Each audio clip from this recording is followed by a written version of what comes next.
الحمد للہ رب العالمین والصلاة والسلام علی سید الانبیاء والمرسلین وعلی آلہ واصحابہ اجمعین ومن تبعہم بإحسان الی یوم الدین اما بعد فاعوذ باللہ من الشیطان الرجیم بسم اللہ الرحمن الرحیم قل یا عبادی الذین اسرفوا علی انفسہم لا تقنطوا من رحمت اللہ ان اللہ یغفر الذنوب جمیعا انہ هو الغفور الرحیم صدق اللہ العظیم۔ معزز سامعین کرام اور نوجوان دوستو، رمضان کا مقدس مبارک اور محترم مہینہ چل رہا ہے، اور یہ محترم مہینہ اس سال اس حال میں آیا کہ مساجد ہمارے لیے بند ہیں۔ حرمین شریفین میں لوگوں کی خواہش ہوتی تھی کہ رمضان وہاں پر گزرے، وہاں لوگ جانے سے معذور ہیں۔ ہم اپنے اپنے مقامات پر جس طرح بھی ہو رہا ہے اللہ کو منانے میں لگے ہوئے ہیں۔ بہرحال جیسے بھی حالات ہیں یہ سب کے سب اللہ کے حکم کی وجہ سے ہیں۔ ہر چیز کے اندر اللہ کا حکم ہے، اللہ کے حکم کے بغیر کچھ بھی نہیں ہو سکتا۔ یہ پوری دنیا کے اندر جو وبا پھیلی ہوئی ہے یہ بھی اللہ کے حکم کی وجہ سے ہے۔ بہت سے لوگوں کا کہنا ہے کہ یہ اللہ کا عذاب ہے، کچھ کا کہنا ہے کہ یہ اللہ کی آزمائش ہے، اور ایک بہت بڑا طبقہ ہے جس کا یہ کہنا ہے کہ دراصل یہ سازش ہے۔ تو اگر یہ اللہ کا عذاب ہو، اور بے شک ہمارے اعمال ایسے ہیں کہ اللہ کا عذاب آ سکتا ہے، پہلی قوموں کے اوپر جو عذابات آئے، اگر ہم قرآن مجید کا مطالعہ کریں اور ان قوموں کے حالات کو پڑھیں اور غور کریں کہ ان کے اوپر کن گناہوں کی وجہ سے عذابات آئے تھے، کن خرابیوں کی وجہ سے وہ تکلیفوں میں پریشانیوں میں مبتلا ہوئے تھے، تو ہم اپنے حال ایسے پائیں گے کہ ہم سب کے سب ان گناہوں کے اندر مبتلا ہیں۔ لیکن یہ صرف اور صرف حضور اکرم صلی اللہ علیہ وسلم کا مقام و مرتبہ اور آپ کی خصوصیت ہے کہ آپ کی برکت کی وجہ سے اس امت پر اس طرح کا عمومی عذاب نہیں آتا۔ تو اگر یہ اللہ کا عذاب ہے تو ہمیں یہ دعا کرنا چاہیے اللہ تبارک و تعالیٰ سے کہ اللہ ہمارے گناہوں کو معاف فرما اور ہمارے اوپر سے اس عذاب کو ختم فرما، ہمارے ملک کو اس وبا سے پاک و صاف فرما، پورے جہان کو اس وبا سے پاک و صاف فرما۔ اور اگر یہ اللہ کی آزمائش ہے، قوموں پر آزمائشیں آتی ہیں، اللہ تبارک و تعالیٰ قوموں کو آزمائشوں میں مبتلا کرتے ہیں، اللہ تبارک و تعالیٰ لوگوں کو امتحانات میں مبتلا کرتے ہیں، لوگوں کے امتحانات لیتے ہیں۔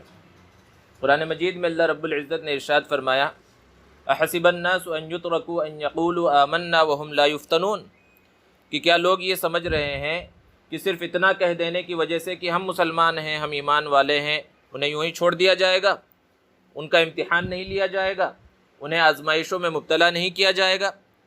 آگے اللہ رب العزت نے بیان فرمایا کہ اس سے پہلے، یعنی اس امت سے پہلے جتنے بھی لوگ گزرے اور جنہوں نے یہ دعویٰ کیا کہ انہیں اللہ سے محبت ہے، انہیں اللہ سے تعلق ہے، تو انہیں سخت ترین آزمائشوں سے گزرنا پڑا۔ اللہ رب العزت نے ایسے سخت ترین امتحانات کے اندر انہیں مبتلا کیا کہ ہم اور آپ ان امتحانات کے بارے میں اگر سوچیں تو ہمارے رونگٹے کھڑے ہو جائیں۔ ایسے سخت ترین آزمائشوں میں اللہ تبارک و تعالیٰ نے قوموں کو مبتلا کیا۔ تو یہ جو وبا پھیلی ہوئی ہے یہ ہمارے لیے ایک آزمائش بھی ہو سکتی ہے، یہ ہمارے لیے امتحان بھی ہو سکتا ہے۔ تو اگر یہ وبا جو پوری دنیا کے اندر پھیلی ہوئی ہے یہ آزمائش ہے، تو اللہ سے ہمیں یہ دعا کرنا چاہیے کہ اللہ اس امتحان سے ہمیں صحیح سالم نکال دے اور اس وبا کو ہمارے اوپر سے ختم فرما، اس وبا سے اس پوری امت کو محفوظ فرما، پورے انسانیت کو اس وبا سے محفوظ فرما۔ اور اگر یہ سازش ہے، جیسا کہ کہا جا رہا ہے کہ سازش کے طور پر اس کو پھیلایا جا رہا ہے، تو اگر یہ سازش بھی ہے اور کچھ ایسی طاقتیں ہیں جو اس سازش کے اندر مبتلا ہیں اور اس کو پھیلا رہی ہیں، تو بھی ہمیں اس بات کو ذہن میں رکھنا چاہیے کہ کوئی کتنی بھی بڑی سازش کرنے والا ہو، اللہ کے حکم کے بغیر وہ سازش بھی کامیاب نہیں ہو سکتی۔ اگر یہ سازش بھی ہے تو اللہ کے حکم کے تحت ہی وہ پوری دنیا کے اندر پھیلی ہے۔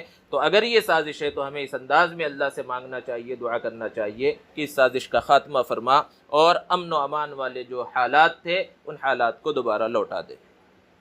تو بہرحال یہ رمضان کا مہینہ بالکل گزرنے پر ہے اور اس حال میں گزر رہا ہے۔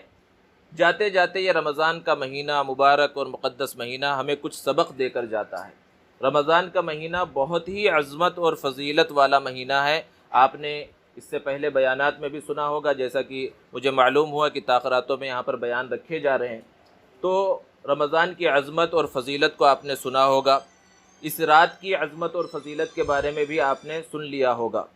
تو یہ مبارک مہینہ ایسا نہیں ہے، یہ مبارک راتیں ایسی نہیں ہیں کہ صرف یہ مہینہ آیا، یہ مقدس راتیں آئیں اور یوں ہی ہم نے اس کے اندر کچھ عبادتیں کر لی، کچھ کہنا سننا ہو گیا اور اس کے بعد یہ مہینہ چلا گیا اور پھر ہم جیسے پہلے تھے ویسے ہی ہماری زندگی گزرتی رہی، تو پھر اس رمضان کے مہینے کا کوئی فائدہ نہیں ہے۔ رمضان کا مہینہ جاتے جاتے ہمیں کچھ پیغام دے کر جاتا ہے، کچھ اسباق ہمیں دے کر جاتا ہے۔ اگر ہم اس سے سبق حاصل کر لیں اور اس پیغام کو ہم قبول کر لیں تو ہم رمضان کے قدردان کہلائیں گے، اور اگر ہم نے رمضان کے پیغام کو قبول نہ کیا اور اس سے ہم نے سبق حاصل نہ کیا اور رمضان کے گزرنے کے بعد ہماری زندگی پھر اسی طرح ہو گئی جو رمضان کے آنے سے پہلے تھی، تو پھر یہ کہا جائے گا ہم نے رمضان کی صحیح طرح سے قدر نہیں کی۔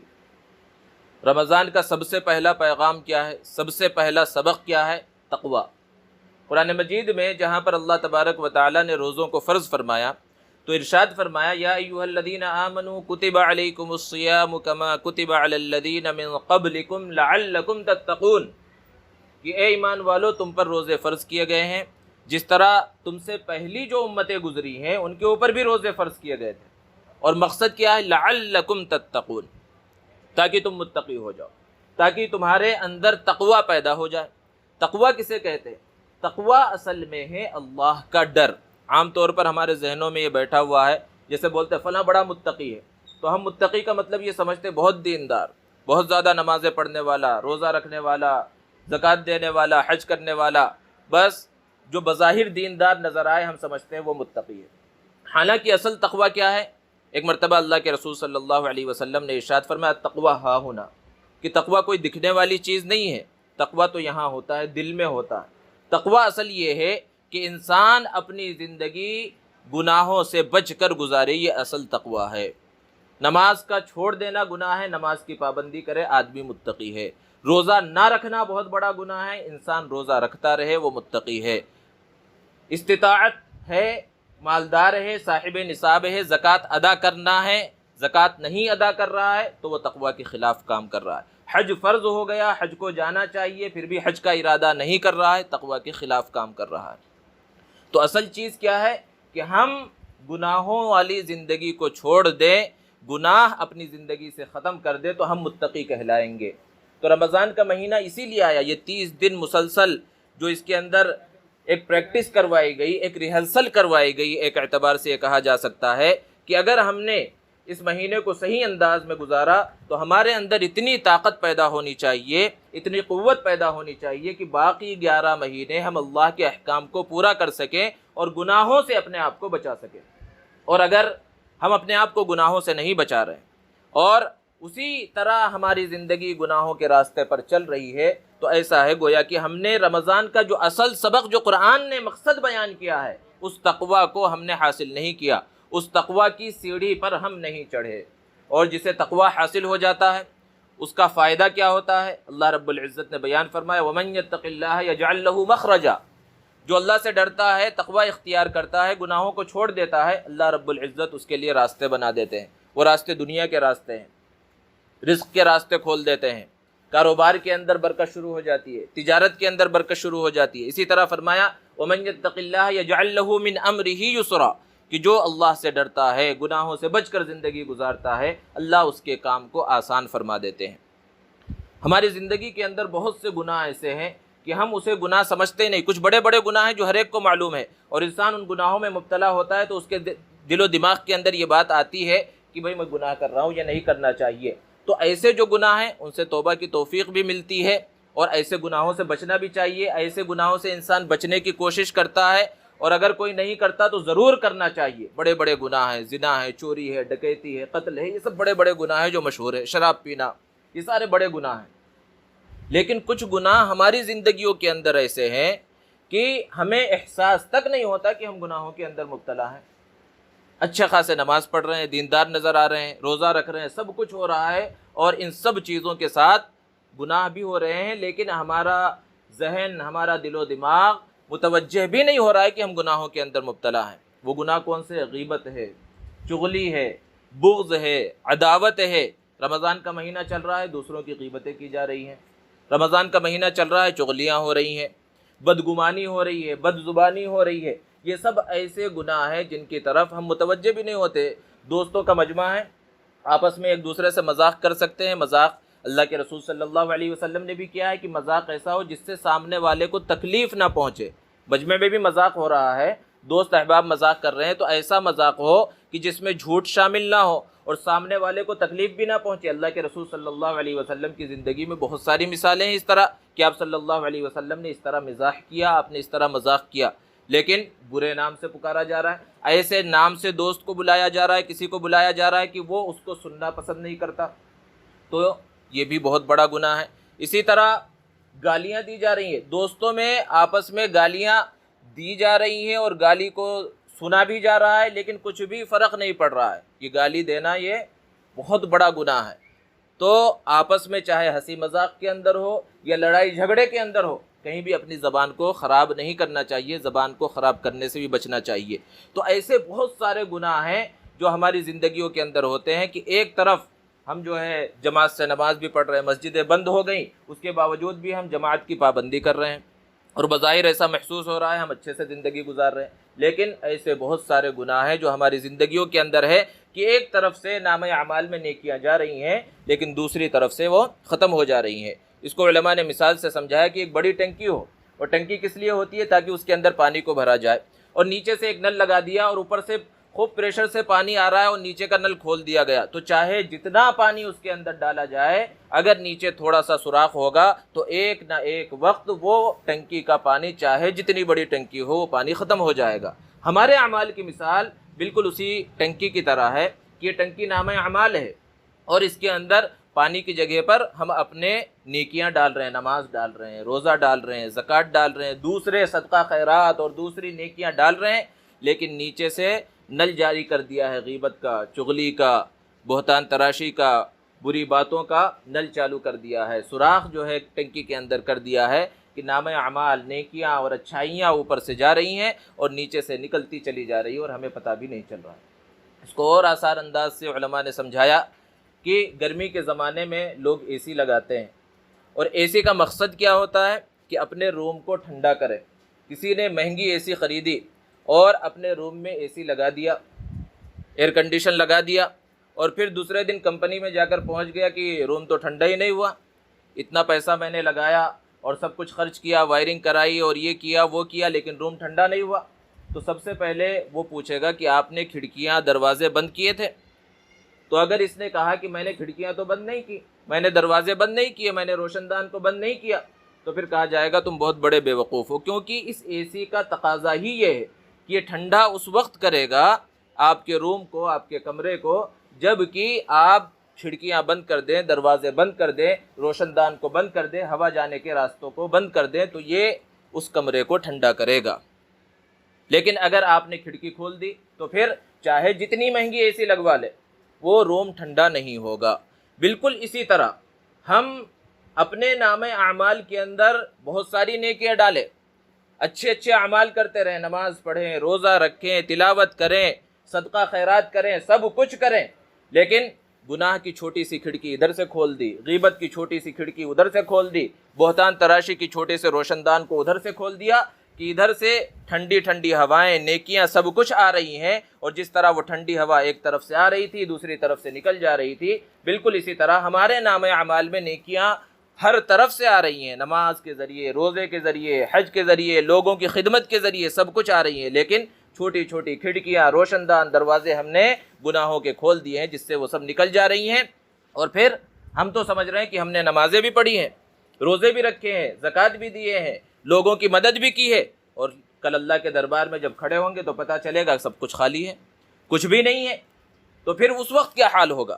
اس لیے ایسے گناہوں سے بھی بچنے کی ضرورت ہے۔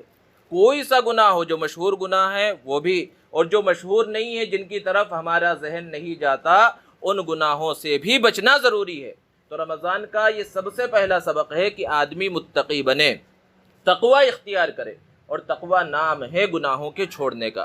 آج گناہوں کا ایک بہت بڑا آلہ موبائل فون بھی ہے کہ اس کے ذریعے سے جہاں بہت سارے اچھے کام ہوتے ہیں وہاں بہت سارے گناہ بھی ہو سکتے ہیں۔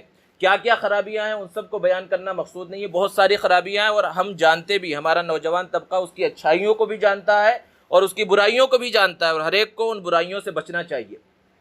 سوشل میڈیا جو آج کے زمانے میں ایک نعمت بھی ہے کہ اس کے ذریعے بہت ساری چیزیں ہمیں معلوم ہوتی ہے، اور گویا کی پوری دنیا کی خبریں ہمارے جیب میں ہے۔ جس کے پاس بھی موبائل ہے گویا کی پوری دنیا اس کے جیب میں ہے، سب کچھ وہ معلوم کر سکتا ہے۔ تو جہاں سوشل میڈیا کے بہت سارے فوائد ہیں وہاں کچھ نقصانات بھی ہیں۔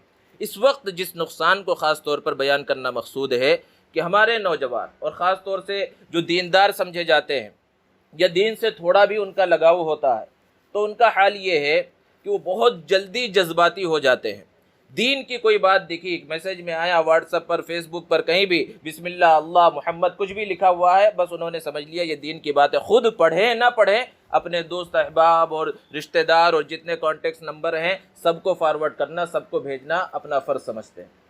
حالانکہ بنیادی چیز یہ ہے، یوں تو دین کے علاوہ دنیا کی بھی کوئی بات ہو، آپ کے پاس کوئی خبر پہنچی تو کوئی ضروری نہیں ہے کہ آپ سب کو بتلائیں۔ ہاں، اس خبر کی تحقیق جب تک نہ ہو جائے آپ اس کو آگے نہیں بھیج سکتے، یہ تو دنیا کا معاملہ ہے۔ قرآن مجید میں سختی کے ساتھ اس کو منع کیا گیا ہے کہ بغیر تحقیق کیے ہوئے کوئی بات آگے نہیں پھیلانی چاہیے۔ لیکن پھر مسئلہ دین کا آ جائے تو اس کے اندر تو تحقیق اور زیادہ ضروری ہے۔ کوئی حدیث ہمارے سامنے آ گئی، ہمیں معلوم نہیں ہے کہ وہ حدیث صحیح ہے، غلط ہے، اللہ کے رسول صلی اللہ علیہ وسلم نے فرمایا ہے، نہیں فرمایا، دین کے نام پر آ گئی ہے اور ہم اس کو پھیلاتے جا رہے ہیں۔ اللہ کے رسول صلی اللہ علیہ وسلم نے ارشاد فرمایا، من کذب علی متعمدا فلیتبوأ مقعدہ من النار، کہ جو جان بوجھ کر میری جانب کسی جھوٹ بات کی نسبت کرے وہ اپنا ٹھکانہ جہنم میں بنا لے۔ یعنی کوئی بات اس طرح کہے کہ حضور صلی اللہ علیہ وسلم نے فرمایا، حالانکہ میں نے وہ بات نہ کہی ہو، تو وہ کتنا بڑا بہتان ہے۔ اللہ کے رسول صلی اللہ علیہ وسلم پر جرأت ہے۔ جیسے کہ بہت سارے اس طرح کے میسج آتے ہیں، رمضان کے مہینے سے پہلے آپ نے دیکھا ہوگا کہ جو رمضان کے سب سے پہلی مبارکباد دے دے اس کے لیے جنت واجب ہو گئی، اور ہم جو ہے جنت جو ہے حاصل کرنے کے واسطے کہ جنت اتنی سستی ہے، بس فارورڈ کیا جائے اور جنت کو حاصل کر لیا جائے، ان سب چیزوں کے اندر لگ جاتے ہیں۔ اور ایک خرابی جو سوشل میڈیا کے اندر ہے اور ہمارا نوجوان طبقہ اس کے اندر ملوث ہو جاتا ہے کہ جو دشمنان اسلام ہیں ان کی ہمیشہ سے یہ خواہش رہی ہے کہ نوجوان جو طبقہ ہے مسلمانوں کا، ان کو مشتعل کیا جائے، ان کے جذبات کو ابھارا جائے کہ یہ کسی غلط کام کے اندر مبتلا ہو جائیں، اور جب یہ غلط کام کے اندر مبتلا ہو جائے تو اس کی خوب تشہیر کی جائے کہ انہوں نے یہ غلط کام کیا، انہوں نے یہ غلط کام کیا، اور آج ہر چیز کی ویڈیو بن جاتی ہے، ہر چیز ادھر ادھر پھیل جاتی ہے۔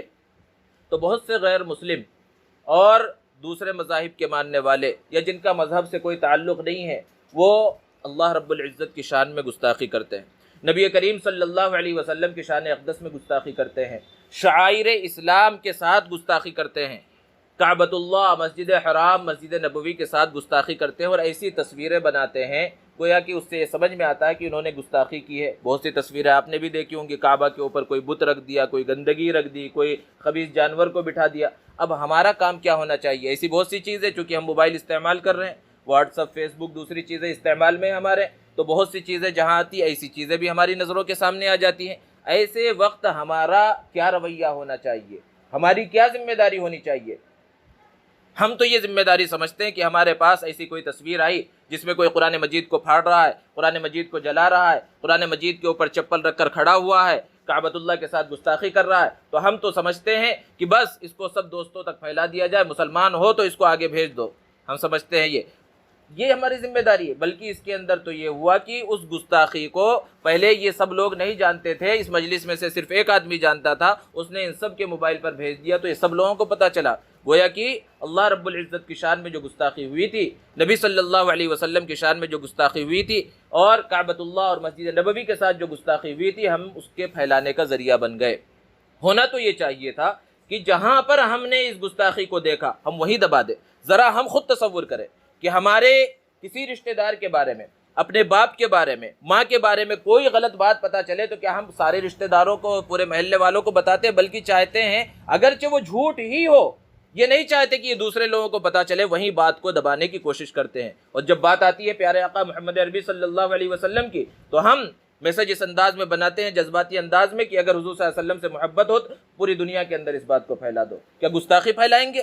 ہونا تو یہ چاہیے کہ پہلی فرصت میں اس کو وہیں ختم کر دیا جائے۔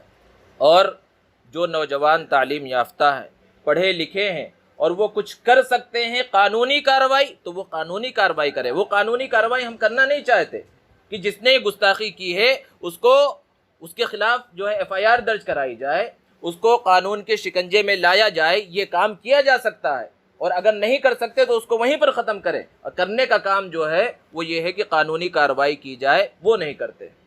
تو اسی طرح ان سب چیزوں سے بچنے کی ضرورت ہے۔ تو بہرحال بات چل رہی تھی رمضان کے پیغام کی، تو رمضان کے مہینے نے سب سے پہلا پیغام جاتے جاتے جو ہمیں یہ دیا ہے کہ ہم متقی بن جائیں، یعنی گناہوں والی زندگی کو چھوڑ دیں، اللہ رب العزت کی طرف رجوع کریں۔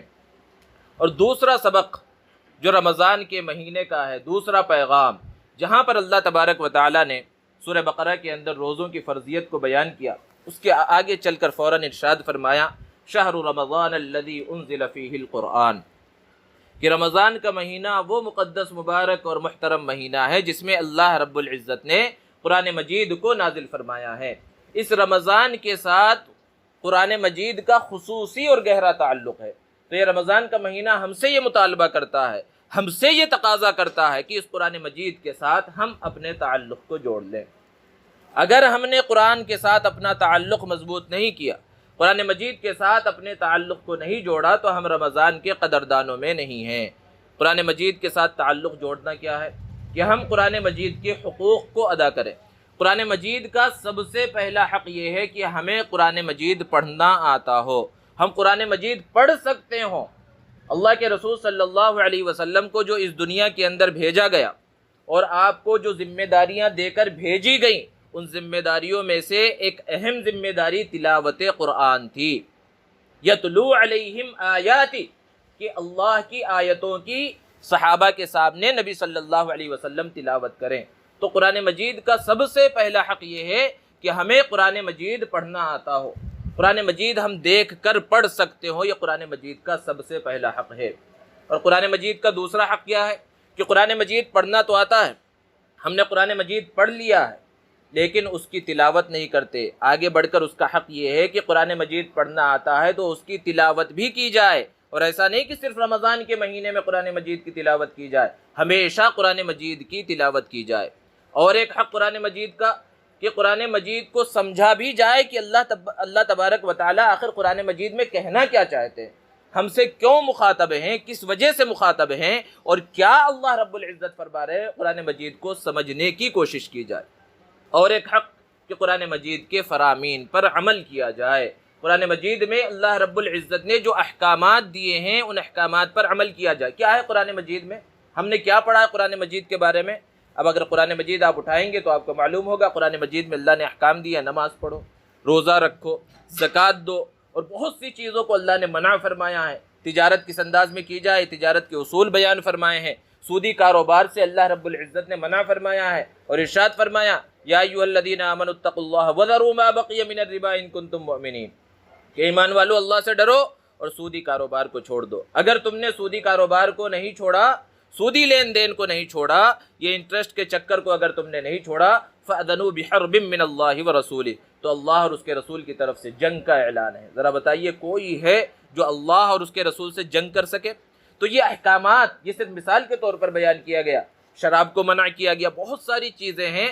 تو قرآن مجید کے یہ حقوق ہیں کہ سب سے پہلے قرآن مجید پڑھنا آئے، قرآن مجید ہم تلاوت کریں، قرآن مجید کے معانی اور مفاہیم کو بھی سمجھیں، اور قرآن مجید پر سب سے اصل چیز عمل کریں۔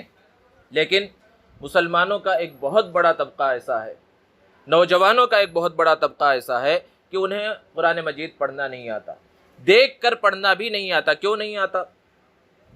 کسی بھی وجہ سے، چاہے ان کے والدین نے ان کو بچپن میں اس جانب متوجہ نہیں کیا، یا وہ خود اس جانب قرآن مجید کی تلاوت کی جانب، قرآن مجید کو پڑھنے کی جانب متوجہ نہیں ہوئے، جو بھی وجہ رہی ہو، اگر قرآن مجید کو بچپن میں نہیں سیکھا تو چاہے جتنی عمر ہو جائے، 90 سال کا کوئی بوڑھا بھی ہو تو سیکھنے کی عمر وہ بھی ہے۔ ہم صحابہ کرام رضوان اللہ تعالی علیہ مجمعین کی زندگیوں کو دیکھیں کہ انہوں نے اللہ کے رسول صلی اللہ علیہ وسلم سے قرآن مجید پڑھا، قرآن مجید کو سیکھا، تو ان کی عمریں کیا تھیں؟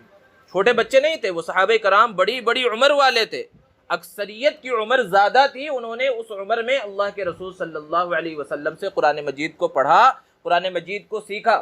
ایک صحابی کا تذکرہ ہے کہ ان کا گھر اللہ کے رسول صلی اللہ علیہ وسلم مدینہ المنورہ میں تشریف فرما ہے، وہاں سے کچھ دوری پر تھا، تو وہ روزانہ مسجد نبوی نہیں آ سکتے تھے، اللہ کے رسول صلی اللہ علیہ وسلم کی مجلس میں نہیں آ سکتے تھے، لیکن قرآن مجید کو سیکھنے کا جذبہ ان کے دل میں تھا، تڑپ تھی، لگن تھی، تو وہ اپنے گھر سے نکلتے اور جو سڑک تھی، جو مین روڈ وہاں سے گزرتی تھی، وہاں پر جا کر کھڑے ہو جاتے، اور جب بھی وہاں سے کوئی صحابی گزرتے، کوئی قافلہ گزرتا، اس میں کوئی صحابی ہوتے اور تو ان سے پوچھتے کہ تمہیں قرآن مجید کی کوئی آیت یاد ہے؟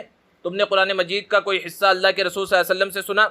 تو کوئی صحابی ایسا ہوتا، وہ یہ کہتا کہ ہاں آج میں نے ایک نئی آیت اللہ کے رسول صلی اللہ علیہ وسلم سے سنی ہے، تو اسی روڈ کے کنارے کھڑے ہو کر ان سے وہ اس آیت کریمہ کو یاد کر لیتے، اور اسی طرح کرتے کرتے انہوں نے قرآن مجید کا ایک بہت بڑا حصہ یاد کر لیا۔ تو اصل چیز ہے محنت، لگن اور تڑپ۔ کوئی یہ سوچے کہ میں اتنا بڑا ہو گیا ہوں، میں جوان ہو گیا، اب چھوٹے بچوں کے ساتھ جا کر میں قرآن مجید سیکھوں، کیسا لگے گا؟ ضروری نہیں ہے کہ چھوٹے بچوں کے ساتھ جا کر سیکھا جائے، ضروری ہے قرآن مجید سیکھنا، آپ اس کو کسی بھی انداز میں سیکھیں۔ بڑے بڑے لوگ، آپ کے پڑوس کا صوبہ ہے کرناٹک، وہاں چند سال پہلے ایک 90 سال کا بوڑھا، اس کو خاص طور پر اسٹیج پر بلا کر ایوارڈ دیا گیا، 90 سال کی عمر میں انہوں نے قرآن مجید کو حفظ کیا، 90 سال کی عمر۔ تو اگر سیکھنے کا جذبہ اور تڑپ اور لگن ہو تو کسی بھی عمر میں قرآن مجید کو سیکھا جا سکتا ہے۔ تو اس رمضان کے اندر ہم یہ عہد کریں، یہ تہیہ کریں، اگر ہمیں قرآن مجید پڑھنا نہیں آتا تو یہ شرم کی بات نہیں ہے، سیکھنا، علم کو حاصل کرنا، اس کے اندر شرم بالکل نہیں ہونی چاہیے۔ اس رمضان کے اندر کم سے کم یہ عہد کر لیں کہ اب سے ہم قرآن مجید کو سیکھنا شروع کریں گے، اور جب پختہ ارادہ ہو جائے گا تو چند دنوں کے اندر انشاءاللہ آپ قرآن مجید کو سیکھ جائیں گے۔ کسی بھی حافظ کو پکڑ لیں، کسی کے سامنے بیٹھ جائے جس کو قرآن مجید پڑھنا آتا ہے، اس سے کہہ دے ہمیں قرآن مجید سکھا دے، اور قرآن مجید سیکھ جائے۔ اور سب سے بنیادی چیز ہے کہ قرآن مجید صحیح انداز میں پڑھیں۔ بہت سے نوجوان ہیں، بہت سے لوگ ہیں جنہوں نے بچپن میں قرآن مجید کو سیکھ لیا، پڑھ لیا، لیکن سرسری انداز میں، یعنی تجوید کی رعایت بالکل نہیں ہے، تجوید انہیں بالکل نہیں آتی، حروف بالکل نہیں نکلتے، تو یہ بھی قرآن مجید کے ساتھ ایک طرح کا مذاق ہے۔ قرآن مجید کو صحیح انداز میں سیکھنا چاہیے، جس انداز میں قرآن مجید نازل ہوا، صحیح انداز میں قرآن مجید کو پڑھیں اور صحیح انداز میں سیکھیں۔ تو ایک عہد، ایک تہیہ یہ کر لیں کہ ہمیں قرآن مجید سیکھنا ہے، اور پھر اس کے بعد اگر ہمیں قرآن مجید پڑھنا آتا ہے تو جس طرح ہم نے رمضان کے اندر تلاوت کی، اسی طرح پورے سال وقت نکال کر آدھا پارہ، ایک پارہ، جتنا بھی ہو سکتا ہے قرآن مجید کی تلاوت کرتے رہیں، اور اسی طرح قرآن مجید کے معانی اور مفاہیم کو سمجھنے کی کوشش کریں۔ علماء کرام کے جہاں درس قرآن ہوتے ہیں، تفسیر ہوتی ہے، ان دروس کے اندر شریک ہوں اور قرآن مجید کے معانی اور مفاہیم کو سمجھیں۔ اور سب سے اصل چیز ہے کہ قرآن میں اللہ نے جو فرما دیا ہے ہمیں اس پر عمل کرنا ہے، یہ ہے قرآن مجید کے ساتھ تعلق۔ یہ رمضان کا مہینہ جاتے جاتے ہمیں یہ پیغام دے کر جا رہا ہے کہ اس قرآن مجید کے ساتھ اپنے تعلق کو جوڑ لیا جائے۔ دوستو، ہمارے لیے ایک سب سے اہم چیز، اور بار بار ہم دعا بھی کرتے ہیں کہ اللہ ہمیں حضور اکرم صلی اللہ علیہ وسلم کی شفاعت عطا فرما، اور سب سے بڑا آسرا ہمارے لیے جو ہوگا وہ حضور اکرم صلی اللہ علیہ وسلم کی سفارش اور آپ کی شفاعت ہی ہے، اس کے بغیر کامیابی نہیں ہے۔ لیکن آپ قرآن مجید کو اٹھا کر دیکھیں، قرآن مجید میں ایک جگہ پر اللہ رب العزت نے ارشاد فرمایا، وقال الرسول یا رب ان قوم اتخذوا هذا القرآن مہجورا، کہ پیارے آقا محمد عربی صلی اللہ علیہ وسلم اللہ رب العزت کے سامنے ان لوگوں کی شکایت کریں گے جنہوں نے قرآن مجید کو چھوڑ دیا تھا، جنہوں نے قرآن مجید کے حق کو ادا نہیں کیا تھا۔ کہیں گے یا ربی، اے میرے پروردگار، ان قوم اتخذوا هذا القرآن مہجورا، میری قوم نے، یعنی میری اس امت نے، فلاں فلاں نے اس قرآن مجید کو چھوڑ دیا تھا، قرآن مجید کے حق کو ادا نہیں کیا تھا۔ اب ذرا تصور کریں، جس کی شکایت اللہ کے سامنے نبی صلی اللہ علیہ وسلم کر دیں، پھر اس کی سفارش بھی کریں گے؟ ظاہر سی بات ہے پھر اس کی سفارش نہیں کریں گے۔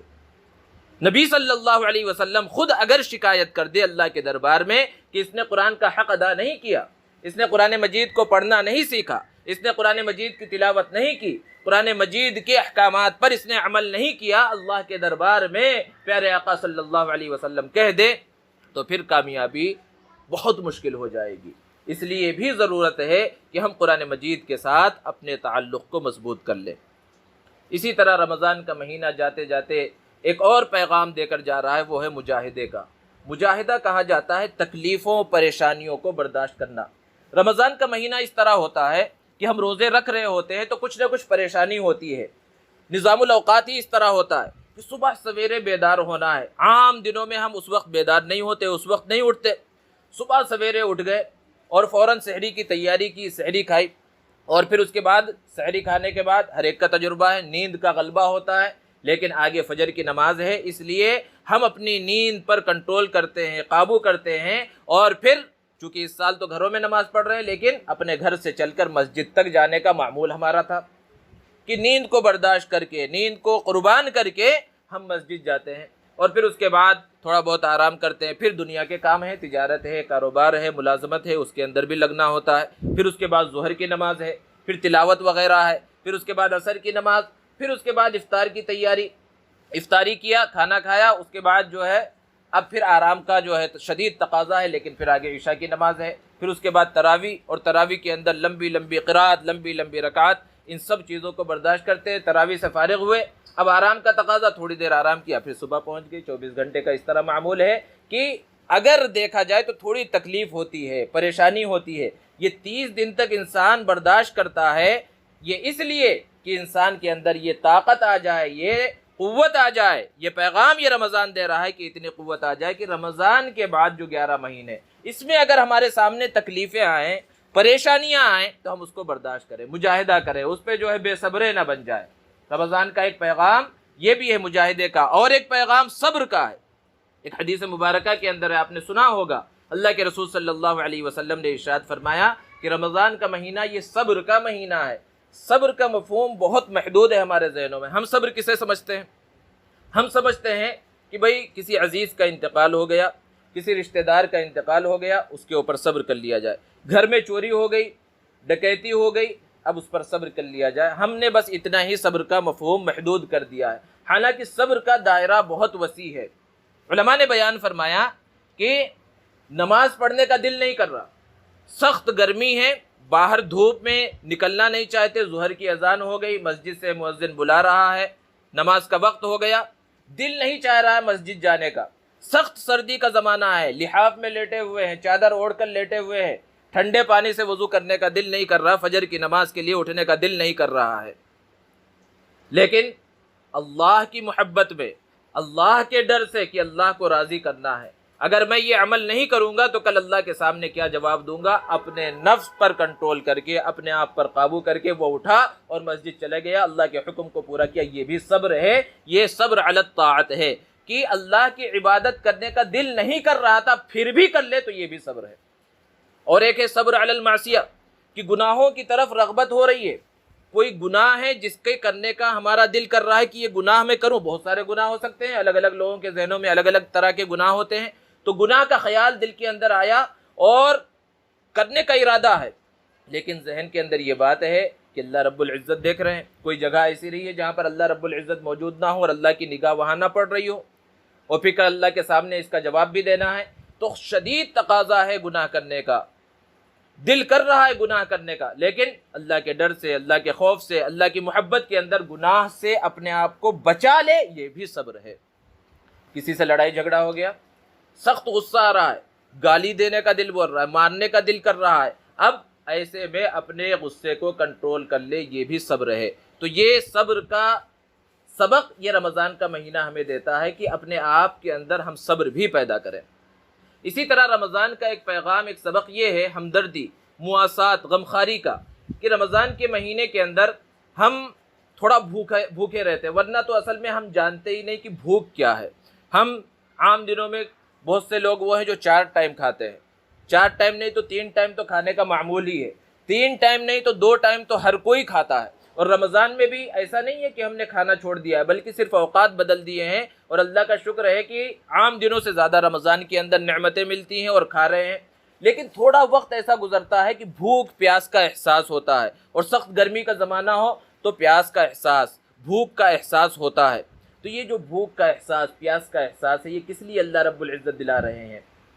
یہ اس لیے تاکہ یہ ہمدردی ہمارے دلوں کے اندر پیدا ہو کہ بہت سے وہ لوگ ہیں، وہ مسلمان ہوں کہ غیر مسلم ہوں، بہت سے وہ ہیں جنہیں کھانا پینا ایسے عام دنوں میں بھی میسر نہیں آتا، وہ بہت سے ایام بھوکے پیاسے گزار دیتے ہیں، تو ان کی ہمدردی ہمارے دلوں کے اندر پیدا ہو۔ ہم جس محلے میں رہ رہے ہیں، جہاں پر رہ رہے ہیں، اپنے اڑوس پڑوس کا خیال رکھیں کہ کوئی بھوکا تو نہیں سو رہا ہے، کوئی پریشان حال زندگی تو نہیں گزار رہا۔ یہ ہمدردی، یہ مواسات، یہ غمخواری بھی ہونی چاہیے۔ اور اللہ کا شکر ہے کہ لاک ڈاؤن جب شروع ہوا تو جو بھی صاحب ثروت تھے اور جن کو اللہ رب العزت نے کچھ بھی دے رکھا تھا، ان سب نے اپنی اپنی حیثیت کے اعتبار سے خوب تعاون کیا، راشن تقسیم کیے، کٹس بانٹے۔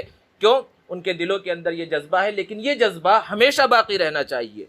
ہمیشہ اپنے اڑوس پڑوس کوئی گھر ایسا نہ ہو جس میں کوئی بچہ بھوکا سو رہا ہو۔ اور ایک تو وہ طبقہ ہے مانگنے والوں کا، کن کے بارے میں ہمیں معلوم ہے کہ بھئی یہ غریب ہیں لیکن مانگتے بھی ہیں لوگوں کے سامنے، تو لوگوں کو پتہ چل جاتا ہے بھئی یہ غریب ہے، ان کو بہت سے لوگ دیتے ہیں۔ لیکن ہمارے ہی اڑوس پڑوس میں بہت سے وہ ہوتے ہیں جو خوددار ہیں، اور اتنی غیرت ان کے اندر ہوتی ہے کہ لوگوں کے سامنے ہاتھ نہیں پھیلا سکتے۔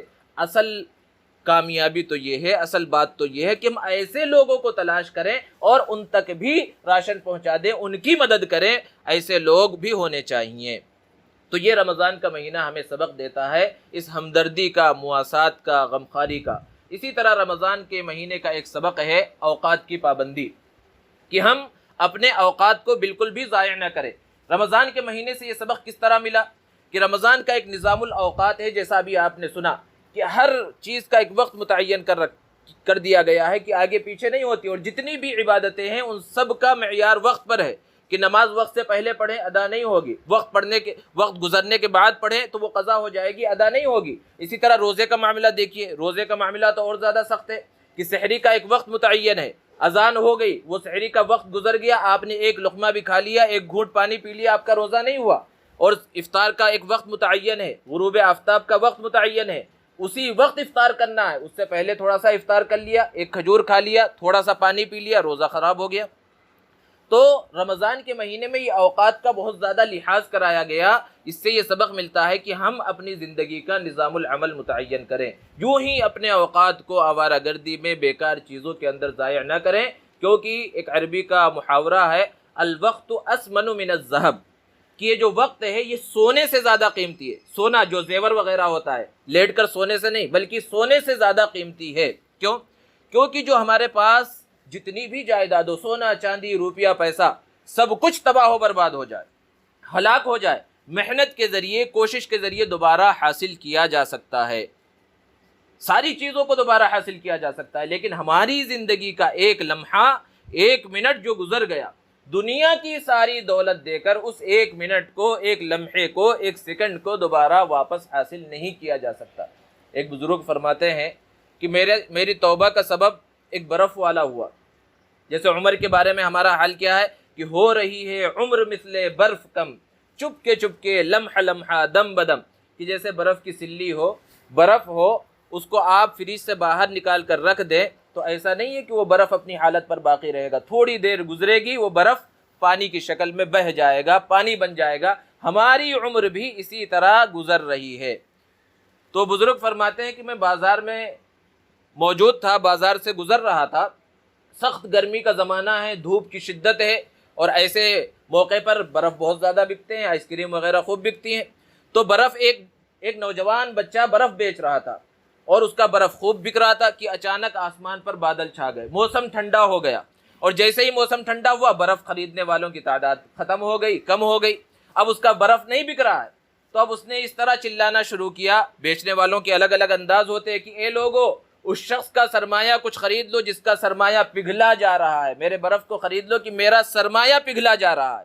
وہ بزرگ کہتے ہیں کہ میرے دل کے اوپر بہت اثر ہوا، اور میں نے اسی دن سے اپنے زندگی کے رخ کو موڑ لیا کہ یہ معمولی سے 1 روپے 2 روپے میں بکنے والے برف کو یہ کہہ رہا ہے کہ یہ میرا سرمایہ ہے جو گزرا جا رہا ہے، ختم ہو رہا ہے، اور میری اتنی قیمتی زندگی ہے اور یوں ہی بیکار چیزوں کے اندر گزر رہی ہے اور مجھے ذرہ برابر فکر نہیں ہے۔ اسی وقت سے انہوں نے اپنے زندگی کے رخ کو موڑ دیا۔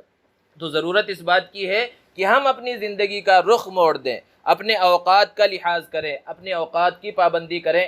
آپ دنیاوی اعتبار سے بھی دیکھ لیں، وہی لوگ کامیاب ہوتے ہیں جو وقت کو صحیح انداز میں استعمال کرتے ہیں۔ بڑے بڑے مالداروں کو دیکھ لیں، دنیا داروں کو دیکھ لیں، دینداروں کو دیکھ لیں، جو یوں ہی آوارہ گردی کرتے ہیں، وقت کو صحیح انداز میں استعمال نہیں کرتے، آوارہ گردی میں گزار دیتے ہیں، وہ نہ دنیاوی اعتبار سے کامیاب ہو پاتے ہیں اور نہ اخروی اعتبار سے کامیاب ہو پاتے ہیں۔ تو رمضان کا ایک سبق یہ ہے کہ ہم اپنے اوقات کی پابندی کریں، اوقات کا لحاظ رکھیں، وقت کو یوں ہی ضائع نہ ہونے دیں، صحیح کاموں کے اوپر وقت کو خرچ کریں، گناہوں سے بچ کر زندگی گزاریں۔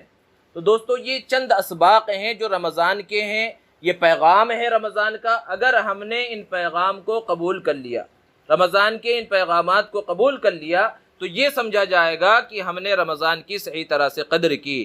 اور اگر ہم نے رمضان کے پیغام کو قبول نہ کیا اور رمضان کا مہینہ جیسے گزرا، پھر اس کے بعد ہماری زندگی ویسے ہی ہو گئی کہ پہلے بھی نمازیں نہیں پڑھتے تھے، اب بھی نہیں پڑھ رہے، پہلے بھی لوگوں کو گالیاں دیتے تھے، اب بھی وہی دے رہے، پہلے بھی آوارہ گردی کرتے تھے، اب بھی اسی انداز میں زندگی گزار رہے ہیں، تو یہ سمجھا جائے گا کہ یہ قیمتی جو ایک مہینہ گزرا اور بظاہر ہم اس میں دیندار بنے ہوئے تھے، نمازیں پڑھ رہے تھے، تراویح پڑھ رہے تھے، سب کچھ کر رہے تھے، لیکن یہ سمجھا جائے گا کہ ہم نے اس رمضان کی ذرہ برابر قدر نہیں کی۔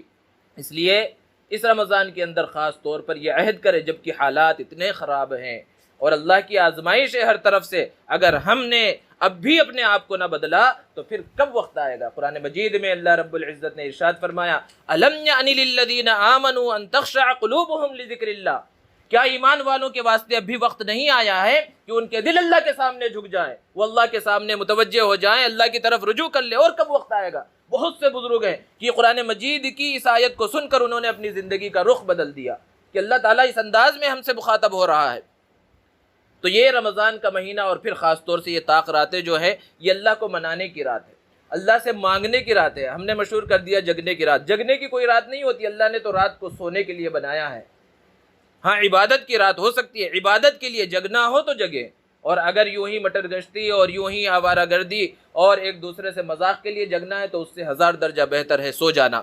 تو عبادت کی رات ہوتی ہے، اور پھر لیلۃ القدر جیسی رات، شب قدر کتنی قیمتی رات کہ تنزل الملائکۃ والروح فیہا باذن ربہم من کل امر، فرشتے اترے ہوئے ہیں۔ اگر یہ رات شب قدر ہے، تعین کے ساتھ نہیں کہا جا سکتا، لیکن 5 راتوں میں سے کوئی ایک رات ضرور ہے، تو ہر طرف فرشتے ہیں۔ یہاں آپ بیٹھے ہوئے ہیں، دل کے اندر آپ کی کوئی خواہش پیدا ہو رہی ہے اور بیٹھے بیٹھے آپ یہ کہہ رہے ہیں اللہ میری اس خواہش کو پورا فرما، فرشتہ آپ کی دعا کے اوپر آمین کہہ رہا ہے۔ آپ دعا کر رہے ہیں، آپ کی دعاؤں کے اوپر فرشتے آمین کہہ رہے ہیں۔ اس سے بڑھ کر فضیلت اور کیا ہوگی کہ فرشتے صبح تک پوری اتنی تعداد میں حدیث کے اندر فرشتے اترتے ہیں کہ زمین تنگ پڑ جاتی ہے، وہ انسان کی نظروں سے نظر نہیں آتا۔ تو اتنی قیمتی رات ہے، اللہ کو منانے کی رات ہے، جتنے گناہ کیے ہیں سارے گناہوں سے معافی مانگنے کی رات ہے۔ یہ آخری رات ہے، یہ بڑی قیمتی رات ہے۔ اللہ رب العزت کے سامنے ساری زندگی کوئی گناہوں کے اندر غرق کر دے، یہاں تک کہ 90 سال کا بوڑھا، 100 سال کا بوڑھا، جس نے کبھی اللہ کے سامنے اپنے سر کو نہیں جھکایا، کبھی اللہ کے سامنے ہاتھ نہیں پھیلایا، کبھی اللہ کے کسی حکم کو پورا نہیں کیا، کبھی نبی صلی اللہ علیہ وسلم کے طریقے کے اوپر نہیں چلا، 100 سال گزارنے کے بعد اللہ کے دربار میں آ جائے اور اللہ سے معافی چاہے، تو اللہ کا در ایسا در ہے، اللہ کا دروازہ ایسا دروازہ ہے کہ وہاں سے واپس کسی کو نہیں بھیجا جاتا۔ ہاں یہ ضرور کہا جاتا ہے بندے تو نے آنے میں ضرور دیر کر دی ہے، لیکن ایسے در پر آیا ہے کہ یہاں سے خالی ہاتھ کسی کو نہیں لوٹایا جاتا۔ ساری زندگی گناہوں کے اندر غرق کر دے، اللہ رب العزت تو بندے کے توبہ کے انتظار میں رہتے ہیں۔ گنہگار سے گنہگار بندہ ہو، جس کو لوگ گنہگار سمجھتے ہوں، پورا معاشرہ، بہت سے ایسے بھی ہوتے ہیں کہ پورے محلے کے اندر کوئی بھی دیکھتا ہے تو اس کو نفرت سے دیکھتا ہے، بھائی فلاں یہ اس گناہ میں مبتلا ہے، اس گناہ میں مبتلا ہے، اس نے یہ بھی کر لیا، اس نے وہ بھی کر لیا، بہت سے لوگ ہوتے ہیں۔ تو اتنا بھی کوئی شخص ہو کہ سارے لوگ نفرت کرتے ہوں، لیکن اللہ تبارک و تعالیٰ اس بندے کے بھی انتظار میں رہتے ہیں کہ یہ بندہ میرا توبہ کر لے۔ اللہ رب العزت چاہتے ہیں یہ میرا بندہ میرے در پر آ جائے۔ حدیث میں اللہ کے رسول صلی اللہ علیہ وسلم نے ارشاد فرمایا کہ اللہ تبارک و تعالیٰ کو کتنی خوشی ہوتی ہے گنہگار بندے کے توبہ کرنے سے۔ مثال کے ذریعے بات سمجھ میں آتی ہے، اسی لیے پیارے آقا صلی اللہ علیہ وسلم نے مثال سے سمجھایا کہ ایک آدمی سفر کے لیے نکلا، اور پہلے زمانے کا سفر کیسا ہوتا تھا آپ جانتے ہیں، لمبے سفر کے لیے جانا ہے تو اس نے ایک سواری تیار کی، وہ گھوڑا ہو سکتا ہے، اونٹ، جو بھی ہے، اور اس پر توشہ بھی لیا اور پانی کا بھی انتظام کر لیا کیونکہ لمبا سفر ہے۔ اب جب سفر پر روانہ ہوا، چل پڑا، صحرا میں پہنچ گیا، ہر طرف ریت ہی ریت نظر آ رہی ہے، اب چلتے چلتے تھک گیا، اب اس نے سوچا یہاں تھوڑی دیر میں آرام کر لوں اور پھر اس کے بعد آگے اپنا سفر جاری کروں گا، اور اپنی سواری سے اترا اور نیچے لیٹ گیا آرام کرنے کے واسطے۔ اسے نیند آ گئی، اور جب اس کی آنکھ کھلی تو دیکھا سواری اس کی غائب ہے۔ اب بھوک کا احساس ہو رہا ہے، پیاس کا احساس ہو رہا ہے، اس نیت سے اٹھا ہے کہ تھوڑا کھانا کھا لوں، تھوڑا سا پانی پی لوں اور پھر اپنے سفر پر آگے روانہ ہو جاؤں، لیکن دیکھا تو اس کی وہ اونٹنی غائب ہے، اس کی سواری غائب ہے، ادھر دیکھ رہا ہے ادھر دیکھ رہا ہے، اور صحرا کا حال آپ کو معلوم ہے، ریگستان کیسا ہوتا ہے، ہر طرف ریت ہی ریت ہے، کہیں کوئی ہریالی نہیں، کہیں کوئی انسان نہیں، کہیں کوئی جانور نہیں، کہیں پانی کا نام و نشان نہیں، ادھر بھاگ رہا ہے ادھر بھاگ رہا ہے ادھر بھاگ رہا ہے اپنی سواری کی تلاش میں۔ جتنی اس سے کوشش ہو سکتی تھی سواری کو تلاش کرنے کی اس نے کوشش کی، لیکن اس کی سواری نہیں ملی۔ اب اسے اپنی موت کا پورا یقین ہو گیا، کیونکہ پیدل اس صحرا کو پار کر نہیں سکتا، بغیر کھائے بغیر پانی کے اس صحرا کو پار کر نہیں سکتا، اپنی موت کا یقین ہو گیا، اور مرنے کے ارادے سے پھر لیٹ گیا کہ اب میں مر جاؤں گا۔ اللہ کے رسول صلی اللہ علیہ وسلم نے فرمایا پھر اس کی آنکھ کھلی، اور پھر جب آنکھ کھلی تو دیکھا اس کی سواری پھر وہیں موجود ہے، توشہ بھی موجود ہے، پانی بھی موجود ہے۔ اللہ کے رسول صلی اللہ علیہ وسلم نے ارشاد فرمایا کہ اس شخص کو اس سواری کے ملنے پر جتنی خوشی ہوگی، اللہ تبارک و تعالیٰ کو اس سے بھی زیادہ خوشی ہوتی ہے جب ایک گنہگار بندہ توبہ کرتا ہے۔ ذرا بتائیے کہ اس شخص کو کتنی خوشی ہوگی، ہم اندازہ تصور بھی نہیں کر سکتے۔ اللہ تعالیٰ اس سے بھی زیادہ خوش ہوتے ہیں جب ایک بڑا گنہگار بندہ اللہ کے سامنے توبہ کرتا ہے۔ تو اللہ رب العزت تو بندوں کے انتظار میں ہے۔ بہت سے لوگوں کو شیطان اس طرح بہکاتا ہے کہ بھائی تو نے تو اتنے گناہ کر لیے، تو نے قتل بھی کیا ہے، تو نے چوری بھی کی ہے، تو نے تو زنا بھی کیا ہے، تو نے شراب بھی پی ہے، ارے تیری توبہ قبول ہوگی اتنے گناہ کرنے کے بعد؟ لوگ بولتے ہیں 900 چوہے کھا کے جو ہے بلی حج کو چلی، ایسا تو بولنا بھی غلط ہے۔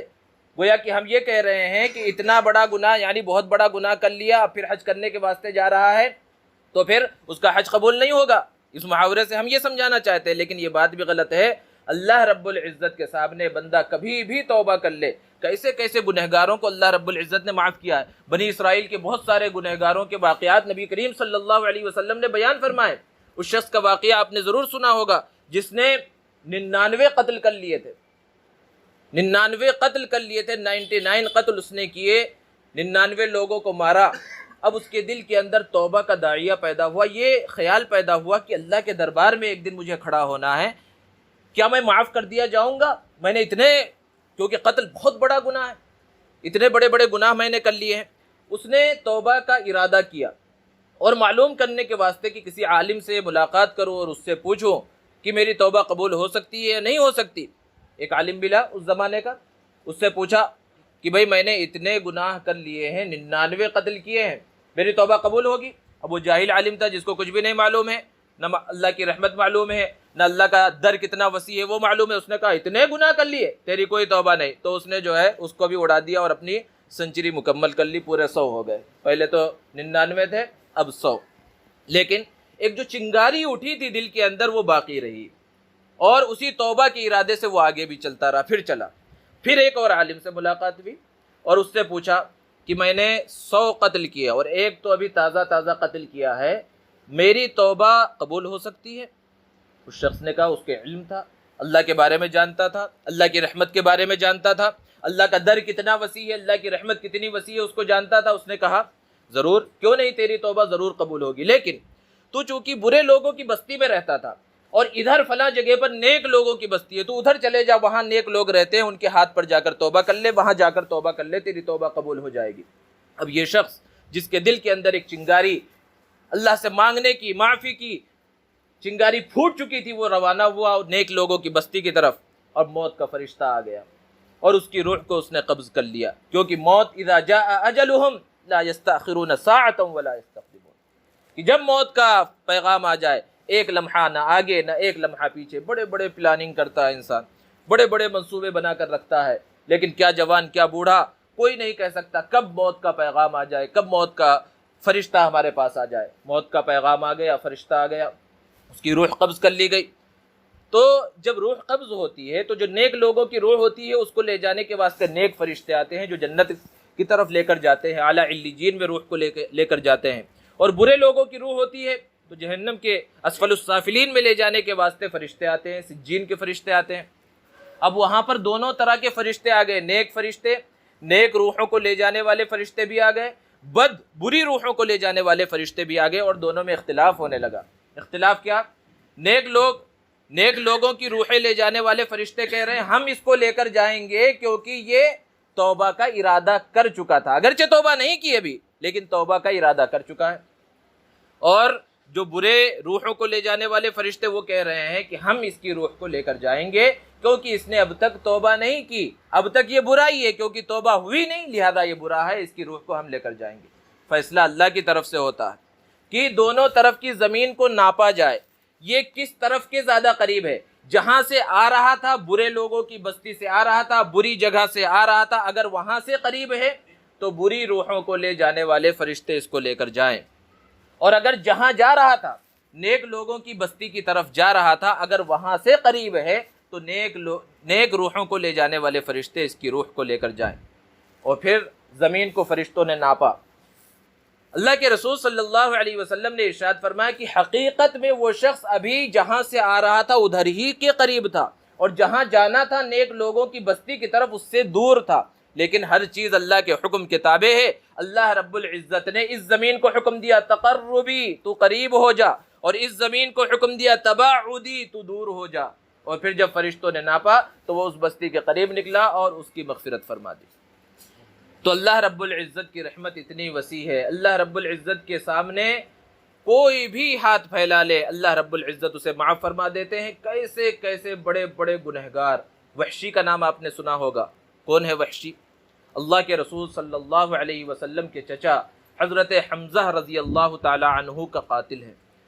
اللہ کے رسول صلی اللہ علیہ وسلم کے پیارے چچا حضرت حمزہ رضی اللہ تعالی عنہ کو جنگ احد کے اندر قتل کیا، اور جب اللہ کے رسول صلی اللہ علیہ وسلم کے چچا شہید ہوئے، سید الشہداء کہا گیا انہیں، شہیدوں کے سردار ہیں، اللہ کے رسول صلی اللہ علیہ وسلم کو بہت تکلیف ہوئی، اور اتنی تکلیف ہوئی اللہ کے رسول صلی اللہ علیہ وسلم کو کہ آپ نے قسم کھائی۔ جنگ کے ختم ہونے کے بعد جب اپنے چچا کی لاش کو دیکھا آپ بہت غصے میں آ گئے، اور غصے میں یہ قسم کھائی کہ میں 70 کافروں کے ساتھ ایسا ہی سلوک کروں گا جیسا سلوک میرے چچا کے ساتھ کیا گیا۔ لیکن اسلام کی خوبصورتی کو دیکھیے، فوراً جبرائیل آ گئے، اللہ کا پیغام آ گیا۔ وَإِنْ عَاقَبْتُمْ، پہلی آیت کریمہ نازل ہو رہی ہے اس موقع پر کہ وَإِنْ عَاقَبْتُمْ فَعَاقِبُوا بِمِثْلِ مَا عُوقِبْتُمْ بِهِ، کہ اے نبی صلی اللہ علیہ وسلم آپ اگر بدلہ لینا چاہتے ہیں تو اتنا ہی بدلہ لے سکتے ہیں جتنی تکلیف آپ کو پہنچائی گئی۔ آپ کے ایک آدمی کے ساتھ یہ سلوک کیا گیا، آپ ان کے ایک آدمی کے ساتھ وہ سلوک کر سکتے ہیں، لیکن وَلَئِن صَبَرْتُمْ لَهُوَ خَيْرٌ لِّلصَّابِرِينَ، لیکن اگر آپ صبر کر لیں، یعنی وہ ایک کا بھی بدلہ نہ لیں، تو پھر صبر آپ کے لیے بہتر ہے۔ ذرا بتائیے، ابھی چند ساعت پہلے، چند گھڑی پہلے اللہ کے رسول صلی اللہ علیہ وسلم اتنے غصے میں تھے کہ آپ نے قسم کھائی تھی کہ 70 کافروں کے ساتھ ایسا سلوک کروں گا، لیکن اللہ کا جب پیغام آیا کہ صبر آپ کے لیے بہتر ہے، آپ نے قسم کا کفارہ ادا کر دیا اور کہا صبر کو میں اختیار کروں گا، اب میں کوئی بدلہ نہیں لوں گا۔ ایک طرف تو یہ حال ہے کہ چچا کے شہید ہونے کا اتنا غم ہے کہ 70 کافروں کے ساتھ آپ وہ سلوک کرنا چاہتے ہیں، لیکن پھر چند دن گزرے، اللہ کے رسول صلی اللہ علیہ وسلم نے وحشی کو اسلام کا پیغام بھیجا۔ وحشی کہیں دور چلے گئے تھے، خط لکھ کر بھیجا کہ اسلام قبول کر لو۔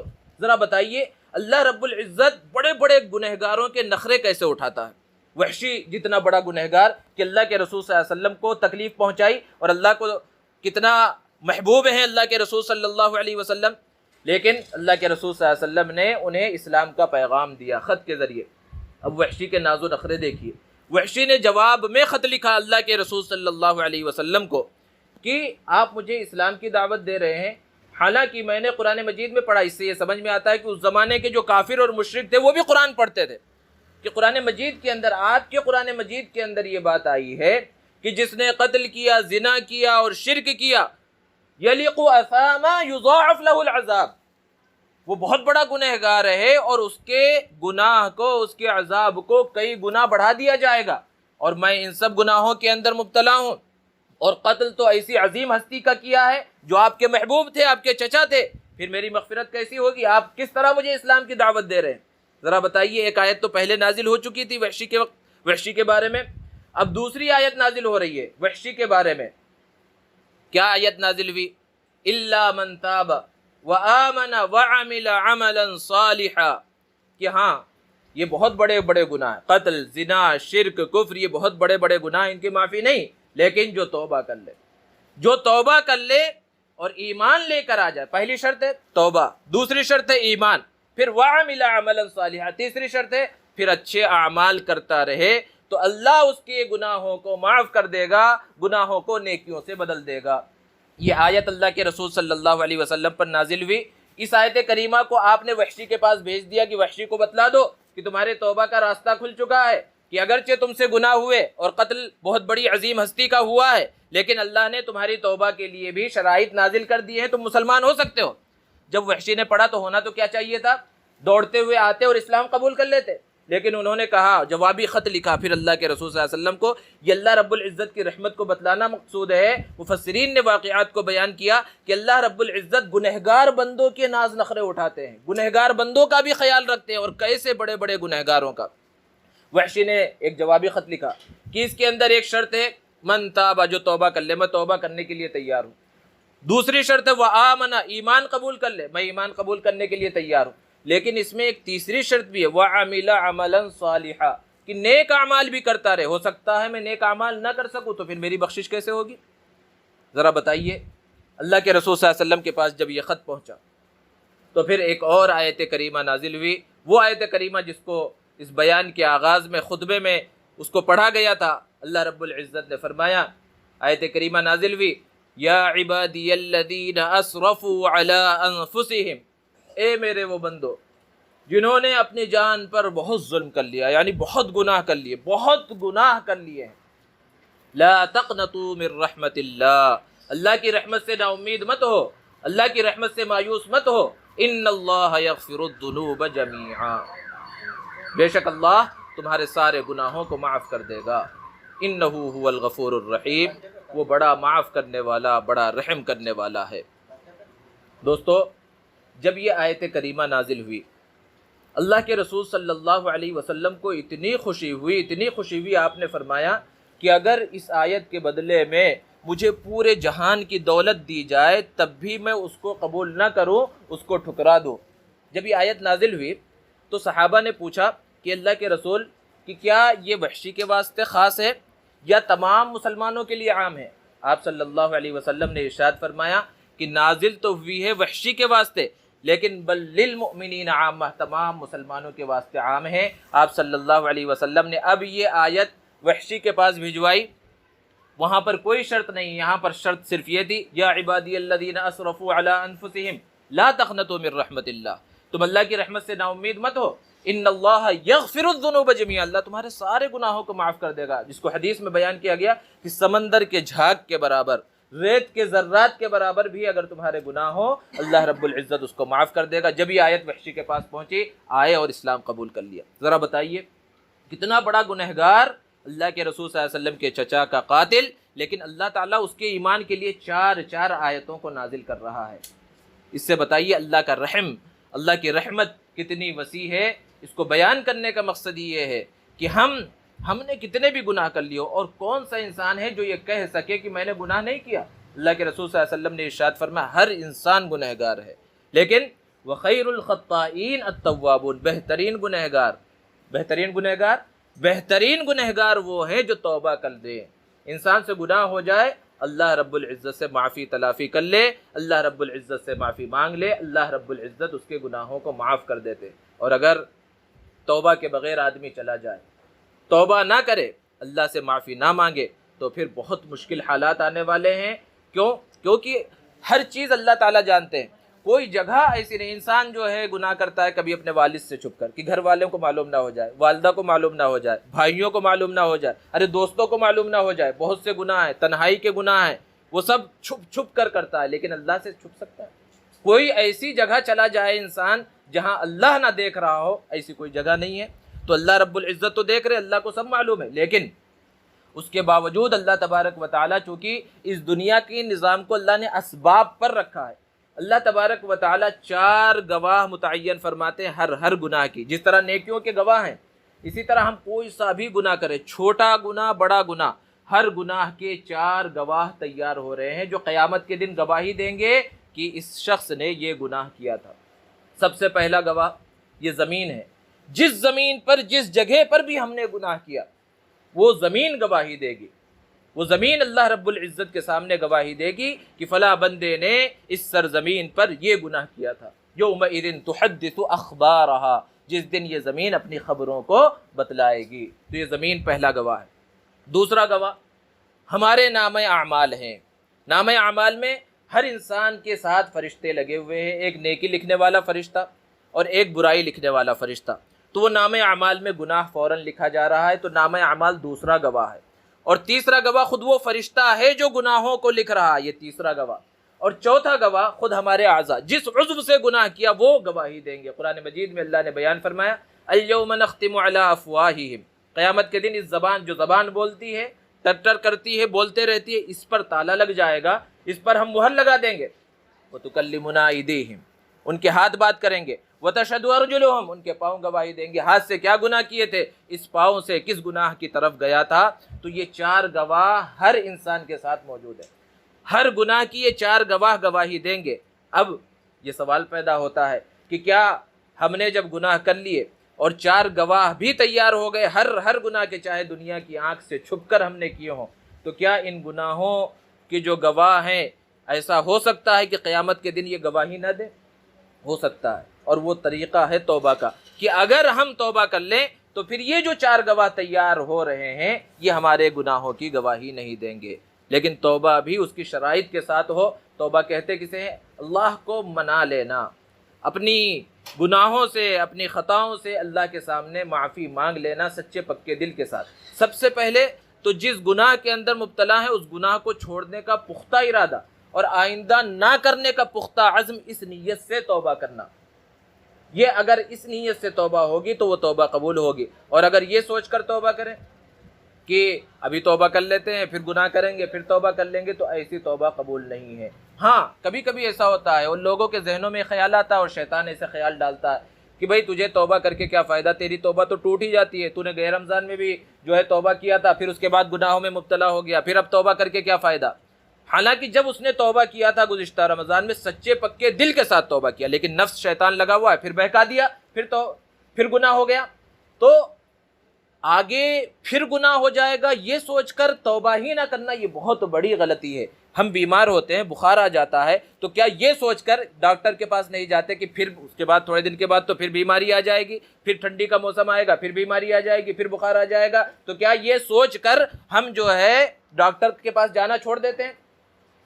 بھوک لگی ہوئی ہوتی ہے تو کیا یہ سوچ کر کہ شام میں پھر بھوک لگ جائے گی دوپہر کا کھانا چھوڑ دیتے؟ نہیں چھوڑتے. تو یہ سوچ کر کہ پھر گناہ ہو جائے گا توبہ کو بھی نہیں چھوڑنا چاہیے. لیکن جب توبہ کر رہے ہیں اس وقت سچے پکے دل کے ساتھ اللہ رب العزت کے سامنے توبہ کریں اور اللہ رب العزت سے معافی مانگ لیں. اللہ رب العزت گناہوں کو معاف فرما دیں گے. اور پھر خاص طور پر ایک بڑا طبقہ ہے نوجوانوں کا، اگر نوجوان پختہ ارادہ کر لیں تو محلے کے محلے، گلی کے گلی اور علاقے کے علاقے دین کے ماحول سے روشن ہو سکتے ہیں. صرف ضرورت اس بات کی ہے کہ ہم اپنی زندگی کا رخ موڑ لیں اور چاہ لیں کہ اسلام کے پیغام کو ہم عام کریں گے. ایک بہت بڑی کمی ہمارے اندر یہ بھی ہے کہ جو آج دشمن لوگ بن رہے ہیں اور طرح طرح سے شکوک و شبہات کے اندر مبتلا ہیں اسلام کے بارے میں، مسلمانوں کے بارے میں، اور میڈیا اور سوشل میڈیا ہر جگہ پر دشمن نظر آ رہے ہیں، ہر جگہ پر مسلمانوں کے خلاف لکھا جا رہا ہے، ہر جگہ پر اسلام کے ماننے والوں کے خلاف لکھا جا رہا ہے. ایک وجہ یہ بھی ہے ہماری کمزوری کہ ہم نے